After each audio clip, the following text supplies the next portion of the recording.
Imagine the world without books or the ability to read.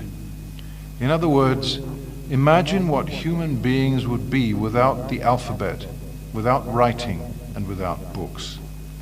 Many would certainly find human existence without books and literacy almost unrecognizable. All our cultures, all our religions, all our most cherished values and our most veritable skills, namely care for children, loved ones, the old and the sick, farming, the building of houses, roads, bridges, etc., have come from books, or some special books, or our ability to write down our experiences and memories for others to know them.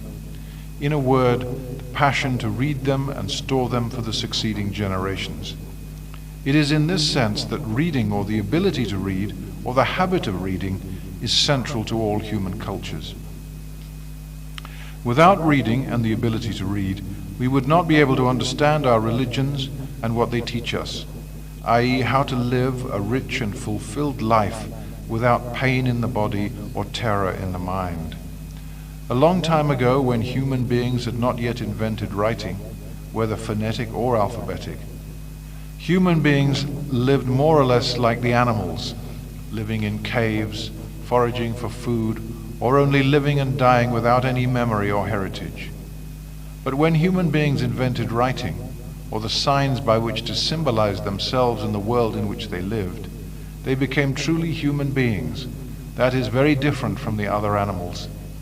It was then on that human beings invented memory and culture, the capacity and need to shape the mouth of the earthen pot, to mold clay in a certain pattern, to build a house in a certain style, to mark day and night and time with a purpose, to store food for the next day, and to seek to know who they were in relation to the mountains, rivers, trees, rocks, and other human beings.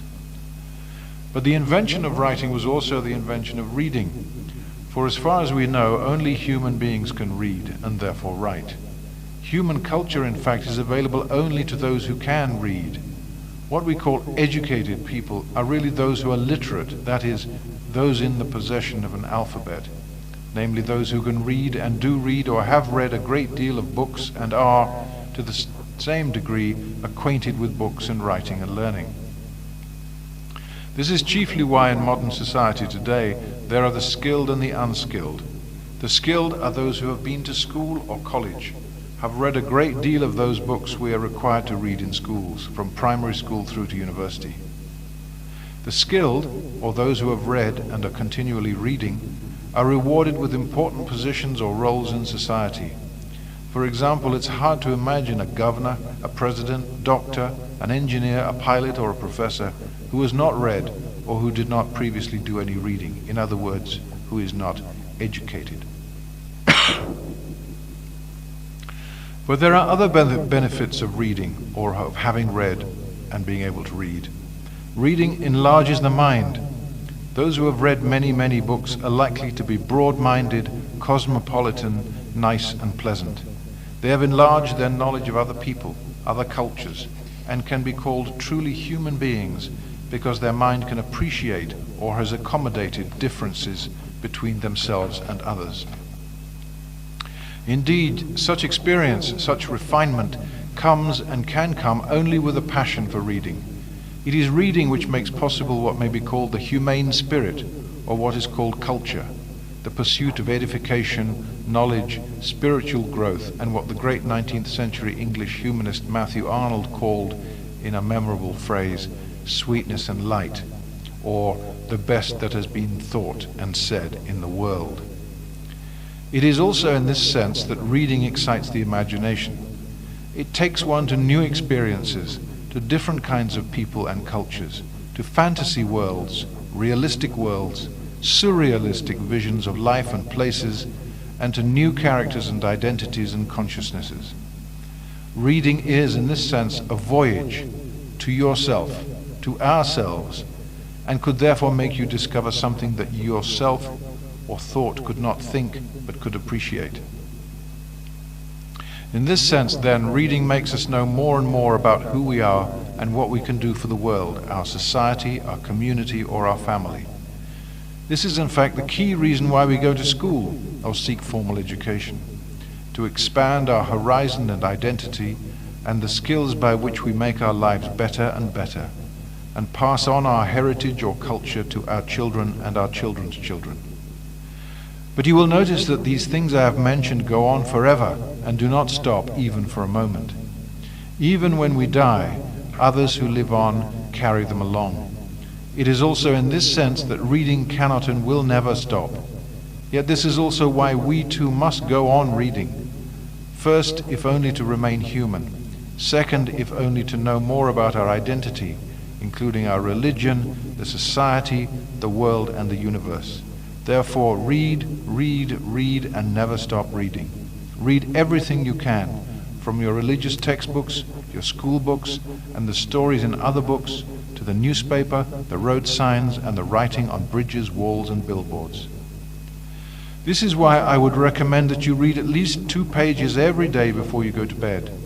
Read the interesting stories in Magana Jari Ce, Alice's Adventures in Wonderland, 101 Nights, Things Fall Apart, Jiki Magayi, the novels of Garcia Marquez, Naguib Mahfouz, and Joseph Conrad, the plays of Shakespeare, the poems of Omar Khayyam, Pablo Neruda, Wordsworth, and Moody Speaking, the philosophical ruminations of Ibn Rushd, and the hundreds of exciting stories in books written in our native languages.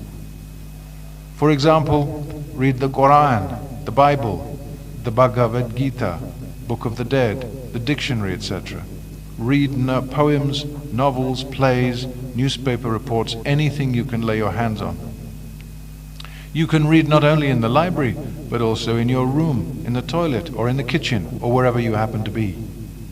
Let me emphasize this: reading is an oasis which comes over to you like an absolute surprise. But it is also a desert guide and a prayer that knows its destination.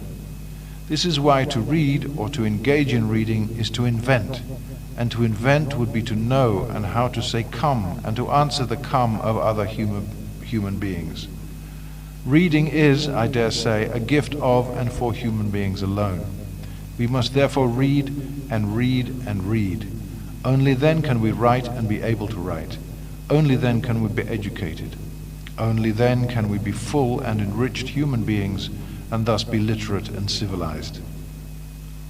In conclusion, I say to the reader, if we all stop reading or would not read or can't read, then there would be no books, schools, money, cars, bicycles, roads, bridges, houses, beds, radios, clothes, shoes, indeed society itself, or in other words, we, the human beings. Many of you would say this is unimaginable or unthinkable or even calamitous, a situation in which there are no books, no readers, or no reading itself. If this is the case, then it all goes to show how important reading is. For without books, readers, and reading, we would all be thrown back to the earliest beginnings of time, when human beings lived like the animals that we see around us today, wholly dependent on the natural world and therefore without culture, intelligence, or enlightenment.